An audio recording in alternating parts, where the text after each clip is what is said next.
వాస్తవాలు తెలుసుకుని వార్తా కథనాలు ప్రచురించాలి. బాపట్ల జిల్లా చుండూరు మండలం చిన్నపరిమి గ్రామంలో పలువురు స్నేహితుల మధ్య చెలరేగిన వివాదం హత్యాయత్నంగా దారితీయడంతో దానికి సంబంధించిన వ్యక్తులను అరెస్టు చేసి రిమాండ్కు పంపడం జరిగిందని డీఎస్పీ మురళీకృష్ణ తెలిపారు. ఈ వివాదం ఎటువంటి రాజకీయ పార్టీలకు సంబంధం లేనిదని ఆయన తెలిపారు. ప్రింట్ మరియు ఎలక్ట్రానిక్ మీడియా ప్రతినిధులు విషయాలను కూలంకుషంగా తెలుసుకుని ప్రచురించడం కానీ ప్రసారాలు చేయటం కానీ జరగాలని ఆయన కోరారు. జరిగిన దానికి భిన్నంగా వక్రీకరించి చేస్తే కఠిన చర్యలు చట్టపరంగా తీసుకోవడం జరుగుతుందన్నారు. ఈ మధ్యకాలంలో సున్నూరు మండలం చిన్నపరిమి గ్రామంలో ఒక అటెంప్ట్ మర్డర్ కేసు జరిగింది. ఆ కేసు గురించి సోషల్ మీడియాలో చాలా వక్రీకరించి రకరకాల పోస్టింగ్లు వస్తున్నాయి. దాని గురించి మాట్లాడదామని చెప్పి ఈరోజు మీ ముందుకు వచ్చాను.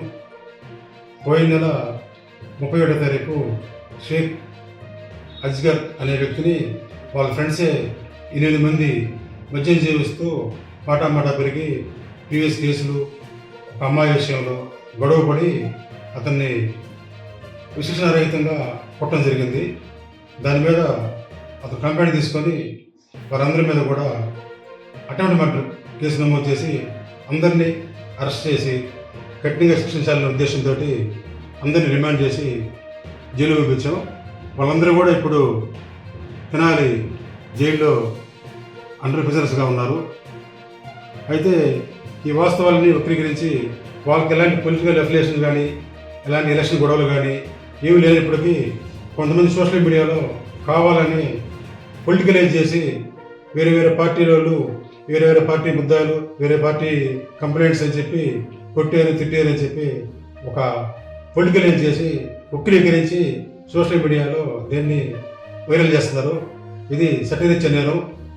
పూర్తిగా వాస్తవాలు తెలుసుకొని సోషల్ మీడియాలో పోస్టులు పెట్టాలి.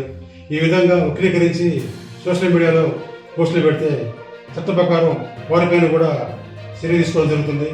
ఇన్సిడెంట్ జరిగింది, కేసు వచ్చింది, కేసు నమోదు చేశాము, అందరిని అరెస్ట్ చేశాము.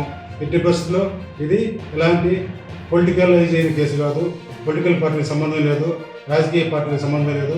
వాళ్ళెవరు కూడా పొలిటికల్ పార్టీకి సంబంధించిన వాళ్ళు కాదు. ఇది దృష్టిలో పెట్టుకొని విషయాలు తెలుసుకొని సోషల్ మీడియాలో పెట్టండి. ఎట్టి పరిస్థితుల్లో వక్రీకరించి మాత్రం పెట్టద్దు. వక్రీకరించి సోషల్ మీడియాలో పెడితే వారిపైన చట్టపరమైన చర్యలు తీసుకోవడం జరుగుతుంది.